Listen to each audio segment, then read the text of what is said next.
வணக்கம்ங்க. கார்த்திகேயன் பேசுகிறேன், பொள்ளாச்சி பையோலேருந்து. இந்த தோட்டம் வந்து நான் ரொம்ப பெருமையாகவும் சந்தோஷமாகவும் சொல்ல வேண்டிய தோட்டம்ங்க. 2013ல் நான் அக்ரி படித்து முடித்தப்போ என்னோட ஃபஸ்ட்டு ப்ராஜெக்ட்னு கூட சொல்லலாங்க இந்த தோட்டத்தை. இந்த தோட்டத்தில் வந்து என்ன பிரச்சனை இருந்துச்சுன்னு பார்த்துட்டிங்கன்னா, இது பெருமாள் சாமி கரடும்பாங்க ஆனமலை ஏரியாவில். இந்த கரட்லேருந்து நம்மளுக்கு வெயில் வந்து அதிகமாக இருக்கிற டைமில் டெம்பரேச்சர் ரொம்ப அதிகமாக இருக்குங்க. தண்ணியுமே கொஞ்சம் பற்றாக்குறையான காடு தானுங்க. இங்கே வந்து மட்டை தொங்குற பிரச்சனை, அப்புறம் 2வது வந்து சொரிக்காய் பிரச்சனை, குரம்பு அதிகமாக விழுகுது, மரம் ரொம்ப வளர்ந்துட்டே போயிட்டு இருக்குது அப்படிங்கிற தொந்தரவுகள் அதிகமாக இருந்துச்சுங்க.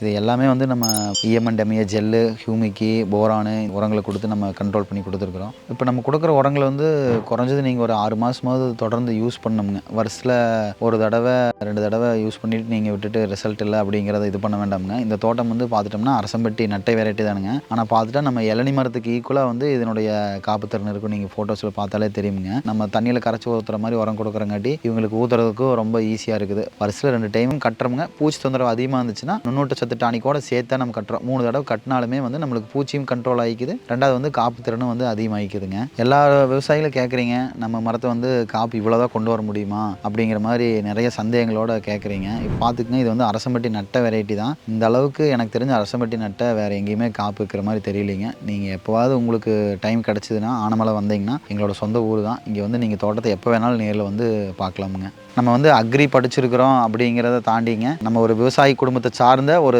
சின்ன விவசாயி தாங்க நாங்களும். விவசாயத்துலேயும் வந்து நம்ம செலவு பண்ணக்கூடிய பணத்தினுடைய அளவை வந்து முடிஞ்ச அளவு கம்மி பண்ணி வருமானத்தை வந்து அதிகம் பண்ணணும் அப்படிங்கிற நோக்கத்தில் தான் இந்த தோட்டம் வந்து நம்மளுக்கு நல்ல முறைக்கு நம்ம பண்ணி கொடுத்து இந்த தோப்புலேருந்து ஒரு வருமானம் வர அளவுக்கு நம்ம பண்ணி கொடுத்துருக்குறோமுங்க.